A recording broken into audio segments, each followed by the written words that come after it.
Si tu te sens perdu en ce moment, parlons-en. Vraiment, vraiment, c'est pas évident. Le rythme devient vraiment un marathon de survie. Je me sentais seule, je suis tombée dans une ville, un coin perdu. On se sent confus, on a l'impression que la vie avance et que nous, on n'avance pas au même rythme de la vie. Est-ce que mon identité se résume à ça? Le premier point qu'on peut faire pour se retrouver, permettre de survivre à travers ce chaos. Si tu te sens perdu en ce moment, parlons-en. Aujourd'hui, c'est tranquille, on n'a pas de livre, on n'a rien, c'est juste un moment où on va discuter. Le fait de se sentir perdu. Je pense que c'est un sujet qui peut toucher beaucoup de gens. Et le but ici, c'est de pouvoir partager mon expérience personnelle. Peut-être que vous allez vous y retrouver, mais ensuite de pouvoir vous booster, essayer de donner des petits tips pour permettre de survivre à travers ce chaos et de naviguer quand c'est pas évident. Parce qu'il y a des jours où vraiment, c'est pas évident. Salut à toi, bienvenue dans cet espace Gentle Me où on parle de plusieurs sujets de la vie d'adulte notamment et où on apprend ou on réapprend à s'aimer en toute authenticité et à se parler autrement. Le but aujourd'hui, ça sera pas de parler de productivité, de to-do list, de comment faire ceci. Non, le but aujourd'hui, c'est de discuter un peu de comment on s'en sort dans les moments difficiles, dans le chaos, tu vois, les moments où tu sens que la vie te tombe dessus. Voilà, c'est ça. C'est ce le mot que je cherchais. C'est-à-dire que la vie t'attrape et te prend, te tombe dessus. Tu te dis, maintenant je te lâche plus. Il y a des moments comme ça, c'est compliqué. Et clairement, je veux qu'on en parle aujourd'hui. Il y a des périodes où ça sera des moments de haut, où en fait, il y a tellement de choses qui se passent que tu sais pas comment t'en sortir. Tu as l'impression de crouler sur les choses à faire. Et il y a des périodes de down où ça sera l'inverse, en fait. Tu as l'impression que tout bouge autour de toi, sauf toi, et que tu n'arrives pas à te retrouver dans tout ça, tu n'arrives pas à te retrouver dans tout ce qui se passe. Et vraiment, si tu te sens concerné, n'hésite pas à le dire en commentaire et on est parti. Dans cette vidéo, on va parler de mon histoire personnelle, de ces moments où on se sent vraiment perdu, de ce qui peut créer la confusion et à la fin, on parlera notamment de comment retrouver des gestes d'identité, de se retrouver dans le brouhaha quand rien ne va. Alors pour commencer, je vais parler au cours de 2-3 ans. Je suis passée par les deux phases. Par la phase où tu te sens perdu parce que tu comprends pas. Tu as l'impression que tout avance dans la vie de tout le monde et que toi, tu es en mode stagnation. Et par le côté haut où tout bouge énormément vite dans ta propre vie et où suivre le rythme devient vraiment un marathon de survie.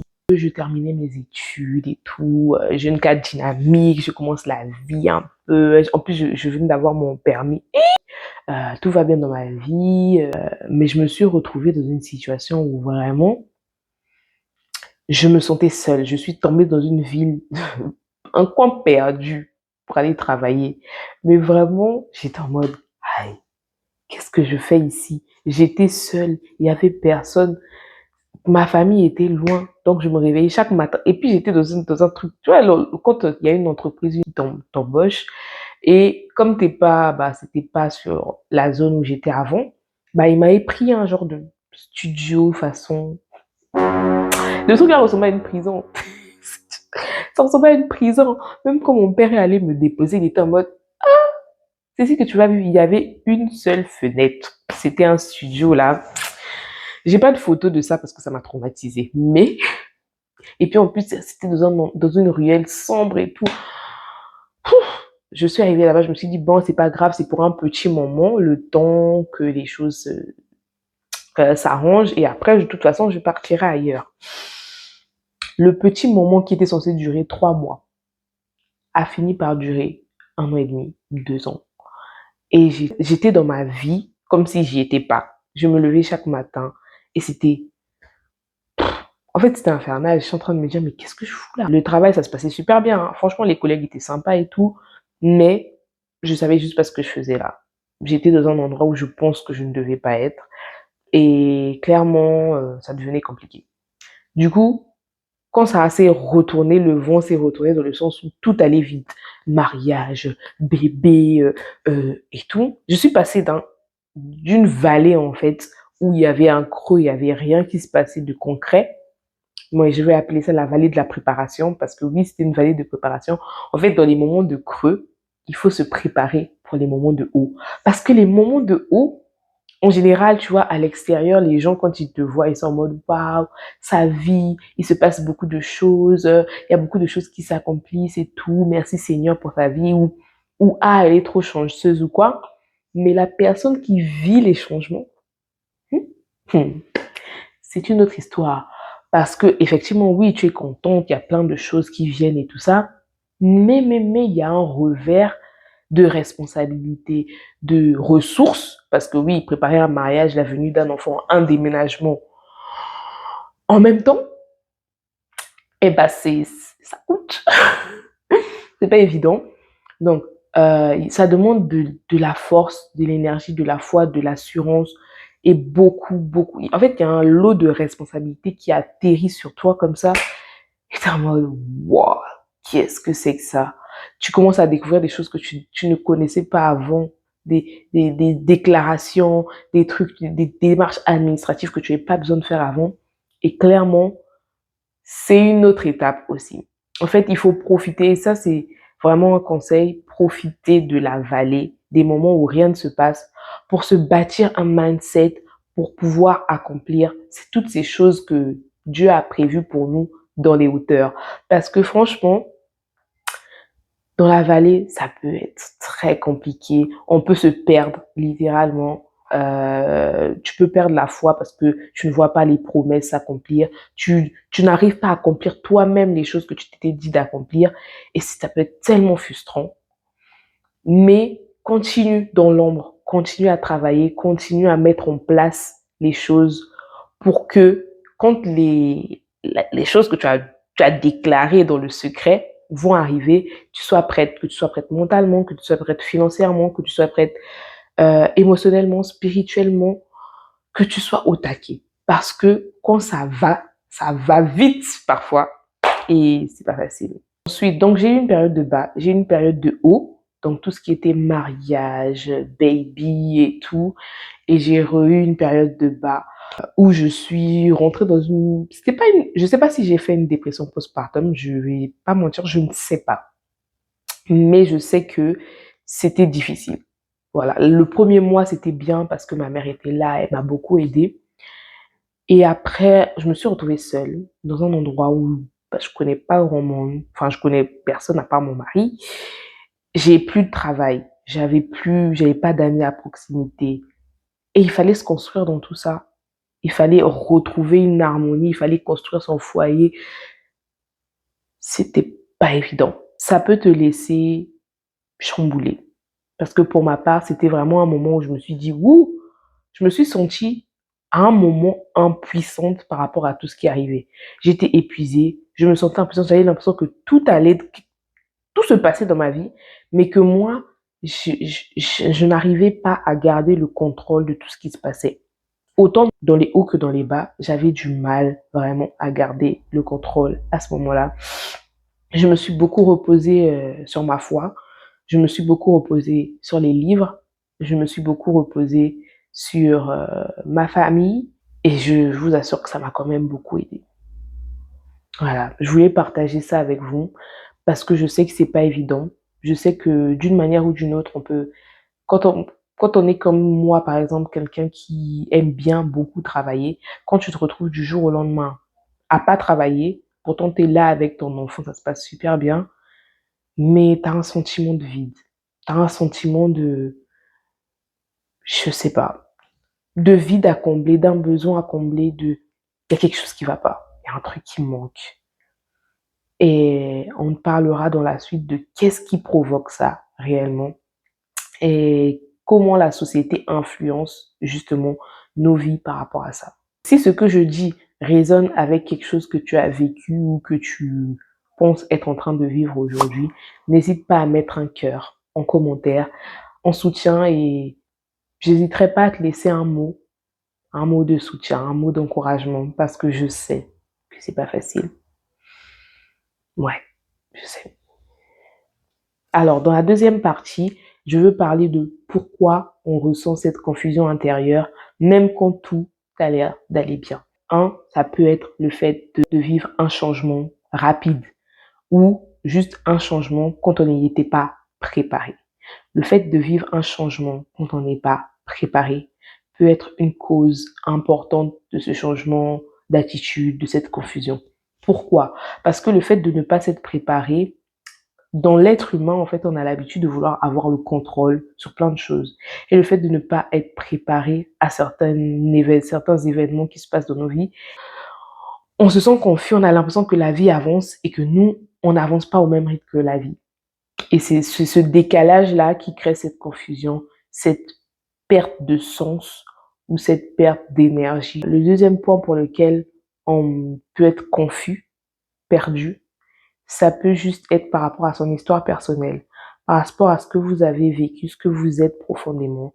Quand on se retrouve dans un moment de vallée, c'est des moments que j'appelle des moments de vallée, où on a l'impression que notre vie n'avance pas, on peut se retrouver à faire ou à devenir une personne qu'on n'aime pas, qu'on n'aurait jamais pensé devenir. Et pourtant, dans ces moments-là, ça peut être vraiment à cause de notre histoire personnelle qu'on se retrouve à faire des choix qu'on n'aurait pas fait auparavant parce qu'on a un entourage, on se retrouve à être entouré de personnes toxiques, de personnes qui ont un style de vie qui n'est pas comme le nôtre et on se dit, oh, de toute façon, foutu pour foutu, on va s'engouffrer dans des choses qui ne nous ressemblent pas. C'est important que dans les moments de bas, de vallée, de se raccrocher à certaines choses, à certaines valeurs qui permettent de rester stable. Parce que sinon, effectivement, c'est très compliqué. Le troisième point qui, pour moi, est important, très important, à faire attention dans la confusion intérieure qu'on peut ressentir dans les moments de vallée ou de haut, d'ailleurs, ou de vallée et de montagne. Hills and valley. Bon, de montagne, en tout cas, dans les hauteurs, voilà. Dans les hauteurs, dans les vallées ou dans les hauteurs. Dans les hauteurs ou dans les vallées, le troisième point pour moi qui est important et qui peut créer la confusion, c'est l'entourage. De qui tu t'entoures dans ces moments-là. Parce que oui, l'entourage peut être vraiment un accélérateur, peut t'aider à rester stable dans les moments faibles, mais peut aussi t'enfoncer. Vraiment.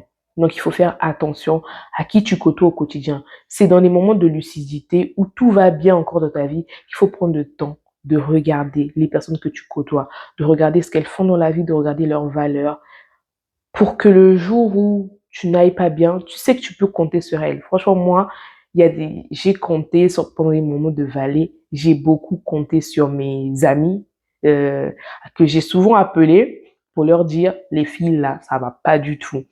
J'ai besoin que vous me remettez sur le droit chemin, que vous me boostez. Et dans les moments de hauteur, là où j'avais plein de choses à gérer, j'ai beaucoup eu le soutien de ma famille. Je les remercierai jamais assez.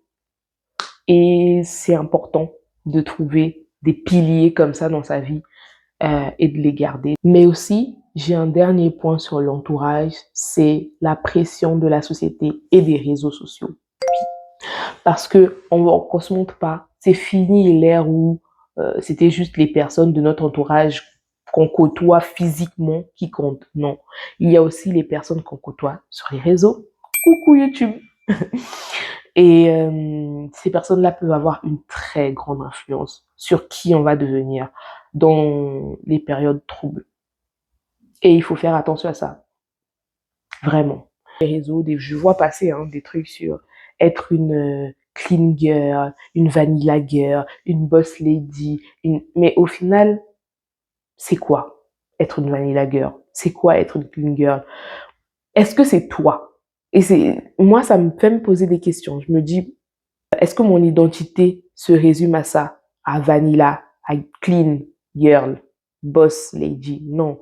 Tu es bien plus que ça. En fait, tu as des multiples facettes de ta personnalité que tu ne prends pas le temps de découvrir parce que tu te dis, je suis une vanilla girl. Pinterest dit que c'est comme ça que doit s'habiller une vanilla girl. Bah, du coup, je serai comme ça.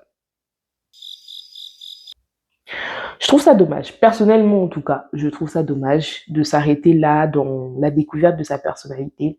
Je pense que les moments de bas et de haut nous sont vraiment des curseurs de notre vie pour voir les points de notre personnalité qu'on doit développer ou des points négatifs qu'on doit rejeter. Parce que oui, on n'est pas parfait, on est en constante évolution et ces moments sont vraiment importants dans la construction d'une identité. Donc à ce moment-là, il faut prendre quand même le temps de prendre du recul sur soi-même, oublier ce que les réseaux, la société, la famille et tout ça nous disent et qui je suis réellement se révèle dans ces moments-là. Pour ma part, en tout cas, ça s'est beaucoup révélé dans les moments de bas. J'ai découvert des zones d'ombre de ma propre personnalité que je n'aurais pas cru voir, mais aussi j'ai découvert une force phénoménale dans des moments de haut où j'aurais jamais cru me dire que j'aurais cette force-là de passer toutes ces étapes, de me marier enceinte. J'aurais jamais cru que j'aurais pu. Et pourtant, j'y suis arrivée et je rends grâce à Dieu et je me dis, ouais, c'est possible en fait. Mais ça, j'aurais jamais su hors de ces moments-là. Si je vivais une vie qui était tout le temps plate, j'aurais jamais su. Donc, profite de ces moments pour te découvrir. Dis-toi, qui est-ce que je suis à l'intérieur? Qu'est-ce qui me fait vibrer? Qu'est-ce qui me fait pleurer? Qu'est-ce qui me fait vivre? Qu'est-ce qui me fait dépérir? Prends le temps de regarder ces différentes facettes de ta personnalité et te rendre compte que waouh, tu es une personne extraordinaire. Bon, une fois qu'on a dit ça, qu'est-ce qu'on fait dans ces moments-là? Comment s'en sortir? Le premier point qu'on peut faire pour se retrouver, pour retrouver son identité dans ces moments-là, c'est de ralentir. Clairement, c'est que dans des moments de vallée, on est tellement centré sur soi-même, dans des moments où ça va pas, on est centré sur soi-même et en fait, on voit que le mauvais. Et dans les moments où tout va trop vite, et ben en fait, on n'a pas le temps de penser à soi. On n'a pas le temps de penser à soi. On fait tout, on fait plein de choses, mais on ne se concentre pas sur qui on devient. Et je pense que dans les deux cas, c'est important de prendre le temps de ralentir. Ralentir ses activités, ralentir ses peurs et de se concentrer pour se dire de faire une activité qui va nous permettre de ralentir, de méditer un peu sur nous. Moi, pour ma part, bah, ça a été beaucoup des périodes où j'ai beaucoup pris le thé. Non, mais en fait, j'avais découvert une passion pour le thé avant, mais j'ai beaucoup commencé à en prendre. Vous me verrez souvent avec une petite tasse de thé ici. Deuxième point, c'est de se poser une question profonde. Ça peut être pendant le fameux moment de repos, de se dire qu'est-ce qui aujourd'hui m'a fait vibrer? Qu'est-ce que j'ai fait aujourd'hui qui m'a fait me dire ouais, ça c'est moi. Ouais, je pense que j'ai touché du doigt quelque chose qui me ressemble vraiment, qui fait frissonner quelque chose en moi. Je note aussi que oui, c'est vrai que dans les choses qui t'ont fait vibrer, tu peux pas forcément noter tous les jours quelque chose qui t'a fait vibrer parce que c'est vrai que on va pas se mentir, la vie, ah, life is lifing. Donc en fait, c'est pas toujours évident d'avoir un truc à dire d'exceptionnel sur soi, mais ce qu'on te demande, c'est pas de dire oui, moi ce qui me fait frissonner, c'est de faire un voyage au Japon. Non, c'est de trouver dans ton quotidien quelque chose qui te fait plaisir, quelque chose que tu aimes faire, qui te fait plaisir et qui ne te coûte pas forcément ou qui te demande pas d'être productive à 1000%. Moi aujourd'hui, quelque chose qui me fait plaisir, c'est de faire des vidéos YouTube. Vraiment, c'est d'avoir des petits care day à la maison le dimanche et de pouvoir faire des vidéos YouTube. Moi, clairement, c'est un défouloir addictif en ce moment.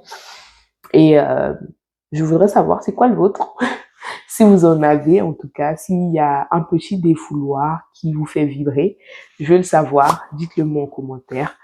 Et ouais, ça fait plaisir à savoir pour vous connaître un peu plus. Et le troisième point ressemble un peu au premier, mais c'est pas dans une activité. C'est dans le repos. Dans les moments où c'est compliqué, où il y a beaucoup de choses qui se passent, tu dis stop. Genre même si on te dit, oui, il faut que tu me répondes, il faut que tu envoies tel mail aujourd'hui. Si tu sens que c'est trop de chez trop, tu as 15 000 messages à répondre, tu n'arrives plus, stop it. Pause, pause, pause. Quand tu dis ça, c'est comme si tu disais à ton âme, tu es important pour moi. Je prends en compte le fait que tu ne vas pas bien et je fais une pause pour me concentrer sur toi. Pour moi, c'est ça, se recentrer. C'est d'arrêter d'entendre le bruit du monde et parfois se regarder de l'intérieur et dire, je suis là pour toi. Et parfois, tu as besoin d'être ton propre repère, c'est-à-dire de savoir que tu es là pour toi. Tu n'es pas juste là pour vivre, pour faire du bien aux autres, c'est très bien, mais tu es aussi là pour te faire du bien à toi. Ne t'oublie pas dans le process de guérison. C'est trop important, nécessaire, c'est vital, c'est sain de penser à toi. Avant de terminer, je veux te laisser avec quelques phrases qui, moi, m'ont aidé, qui, moi, m'ont permis de me recentrer dans ces moments de doute, dans ces moments de fast life. Le premier, c'est tu n'es pas en retard, tu es en transition. C'est une phase de préparation, ce n'est pas un échec.